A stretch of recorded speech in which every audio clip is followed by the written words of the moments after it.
사람이 항상 나무 뿌리를 씹을 수 있다면 모든 일을 이룰 수 있다. 안녕하세요. 박하하루입니다. 오늘은 송나라 학자인 왕신민의 말에서 따온 말, 사람이 항상 나무 뿌리를 씹을 수 있다면 모든 일을 이룰 수 있다에 대해 이야기해보려 해요. 바로 채근담이라는 말인데요. 나무 뿌리를 씹듯 오래 음미하며 그 뜻을 헤아려 본다면 채근담의 깊은 맛을 느낄 수 있을 겁니다. 그럼 오늘 함께 할 책, 읽으면 힘을 얻고 깨달음을 주는 지혜의 고전으로 함께 할게요. 누구나 한 번쯤 읽어야 할 채근담. 세상에서 가장 위대한 사람. 한 소년이 이 세상에서 가장 위대한 사람을 찾기 위해 집을 나섰다. 하지만 여러 날을 헤매며 찾아다녀도 그런 사람을 만날 수가 없었다. 소년은 그래도 단념하지 않고 바다를 건너고 사막을 지나 위대한 사람을 찾아다녔다.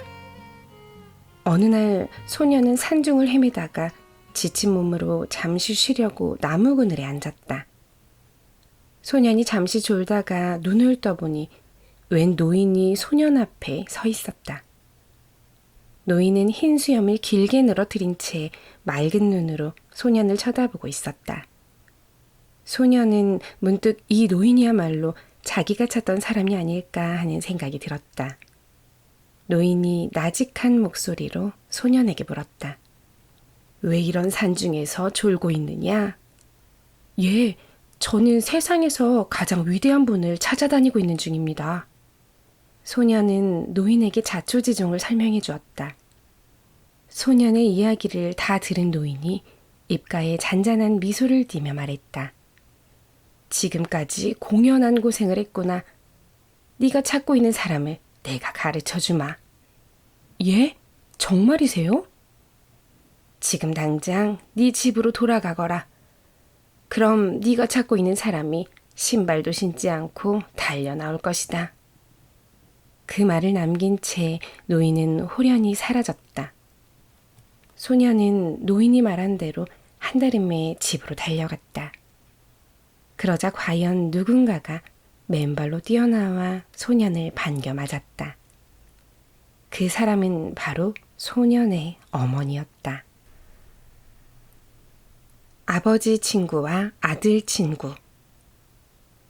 옛날 어느 마을에 아무나 친구로 삼아 어울려 다니는 청년이 있었다. 하루는 친구를 사귀는데 너무 분별이 없다고 생각한 청년의 아버지가 아들을 불러 말했다. 네 친구 중에 진정한 친구가 몇이나 된다고 생각하느냐? 손으로 꼽을 수 없을 정도입니다. 아들은 자신 있게 대답했다. 그래, 그렇다면 오늘 나와 함께 다니면서 네가 진정으로 생각하는 친구들이 몇이나 되는지 한번 헤아려 보자. 아들은 자신만만하게 앞장서서 집을 나섰다. 첫 번째 친구 집을 찾아가서 말했다. 내가 그만 실수를 해서 빚을 많이 지게 됐는데 오늘 빚쟁이들이 나를 찾아와 괴롭히고 있다네. 잠시만 나를 좀 자네 집에 숨겨주게. 뭐라고? 자네를 숨겨주면 빚쟁이들이 우리 집에 와서 난리를 칠 텐데 그 난동을 어떻게 감당하라고 그러나? 미안하지만 난 그럴 수 없네. 다음 친구 집으로 가서 똑같은 말을 했으나 역시 보기 좋게 거절당했다.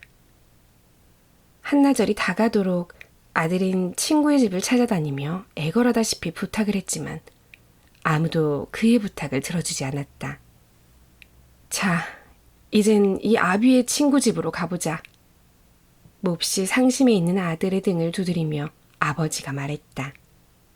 아버지는 친구 집에 당도하자 이렇게 말했다. 여보게, 내가 그만 실수로 사람을 죽였네. 지금 나를 잡으려고 포졸들이 쫓아오고 있는데 나를 잠시만 자네 집에 숨겨주게. 그러자 아버지의 친구는 깜짝 놀라며 말했다. 자넨 사람을 죽일 사람이 아니야. 필경 피치 못할 사정이 있었을 거야. 어서 들어와서 내게 그 사정을 이야기해 주시게. 내가 포도대장에게 잘 말해줄 테니. 친구의 손에 이끌려 집 안으로 들어가는 아버지의 모습을 보며 아들은 지금까지 자신이 사귀어온 친구들이 얼마나 잘못되었는지를 깨닫게 되었다. 돼지보다 암소를 좋아하는 이유. 엄청난 재물을 갖고 있는 부자가 살고 있었다. 그는 평생 모을 줄만 알았지 도무지 남에게 베푸는 법이 없어 묻 사람들에게 지독한 구두쇠라는 손가락질을 받고 있었다. 그래서 하루는 그가 큰 마음을 먹고 관청으로 찾아가 이렇게 말했다. 내가 죽으면 전 재산을 내놓을 테니 가난하고 헐벗은 사람들에게 나눠주시오. 그는 우쭐거리며 관리에게 말한 뒤 집으로 돌아왔다. 며칠 뒤 이 사실을 전해 들은 가난한 친구가 그의 집으로 찾아왔다. 그 친구는 비록 가난하지만 식견이 뛰어난 선비였다. 친구가 찾아오자 그는 얼굴을 붉혀 흥분하며 넋두리를 늘어놓았다. 며칠 전에 내가 직접 관청으로 찾아가 내 전 재산을 내놓겠다고 했는데 왜 아직도 사람들이 나를 구두쇠라고 손가락질하는지 모르겠네. 도대체 내가 어떻게 해야 사람들이 욕하지 않겠나? 친구가 빙긋이 웃으며 입을 열었다. 자네가 사람들에게 손가락질 당하지 않으려면 그렇게 해서는 안 되네. 그럼 어떻게 하란 말인가? 내가 암소와 돼지 이야기를 하나 들려줄 테니 잘 들어보시게. 선비 친구는 천천히 이야기를 시작했다. 어느 날 암소와 돼지가 만나서 이야기했네. 돼지가 불만이 가득 찬 표정으로 말했다네.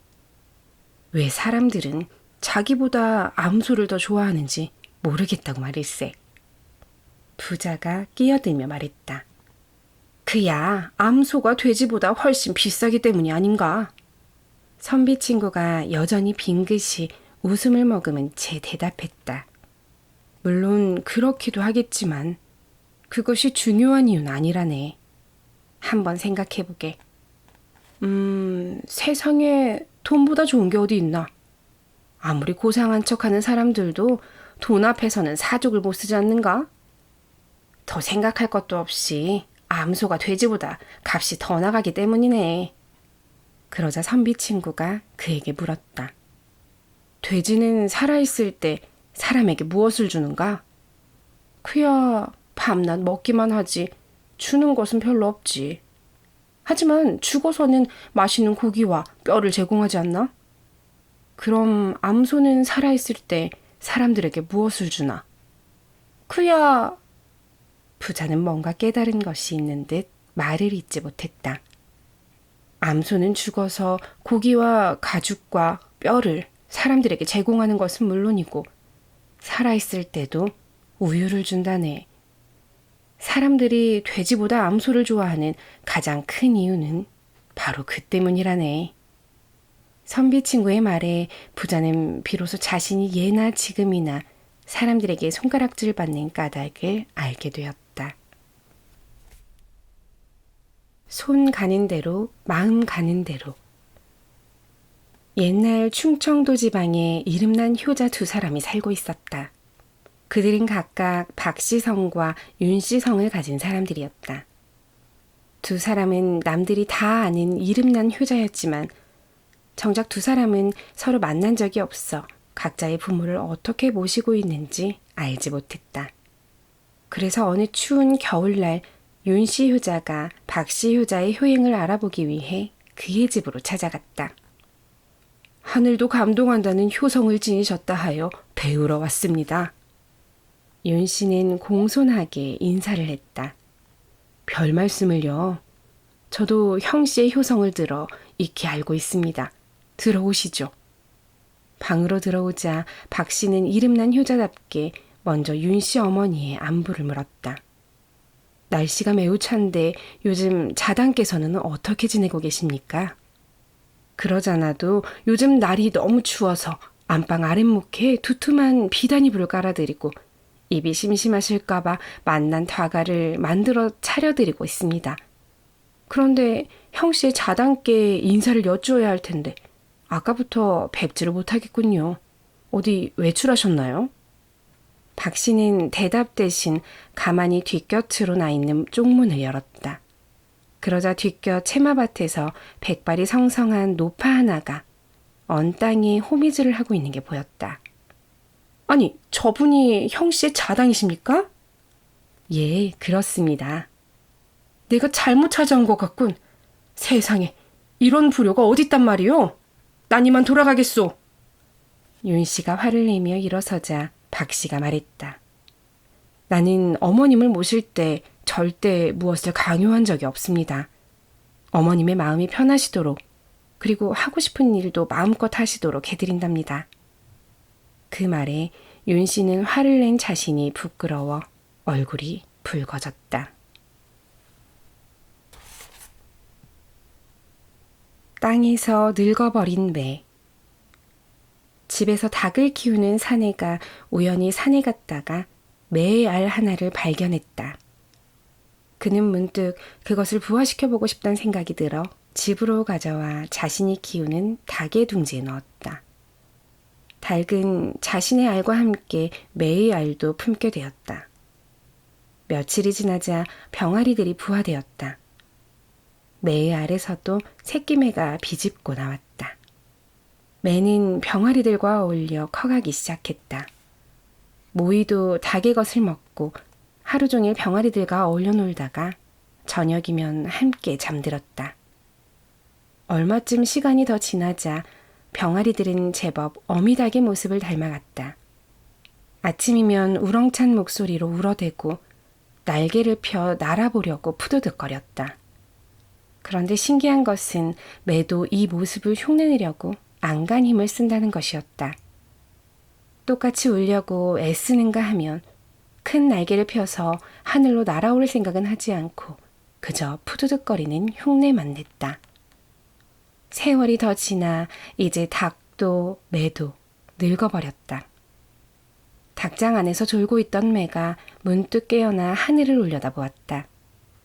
그랬더니 큰 날개를 펼친 채 멋진 비행을 하고 있는 매 한 마리가 눈에 들어왔다. 매는 잠이 확 달아났다.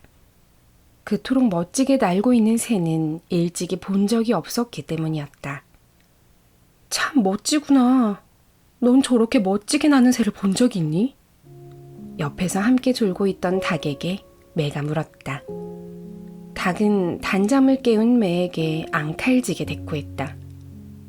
이런 멍청이 같으니 저건 매라고 하는 새잖아. 거의 매일 저 위에서 날고 있었는데 뭘 새삼스럽게 놀라는 거야? 그러면서 닭은 부리를 세워 매를 쪼려는 신용을 했다. 그러자 매는 질에 겁을 먹고 꽁지를 보이며 물러섰다. 우리는 이렇게 하늘 위 멋지게 날아가는 새를 보면서 한 번도 날아보지 못한 채 닭인 줄 착각하고 푸드득거리는 매처럼 내 능력을 전혀 모르고 살고 있는 건 아닌가 하는 생각이 듭니다. 어쩌면 우리는 닭이 아니라 매일 수도 있잖아요. 여러분의 기량을, 여러분의 능력을 숨겨두지 마세요. 마음껏 발휘하며 사시길 바라봅니다. 그럼 오늘도 하늘 위 멋지게 나는 매의 모습을 상상하며 그 매가 나이길 바라며 나 자신을 믿어보는 하루셨길 바랄게요. 오늘도 고생하셨습니다.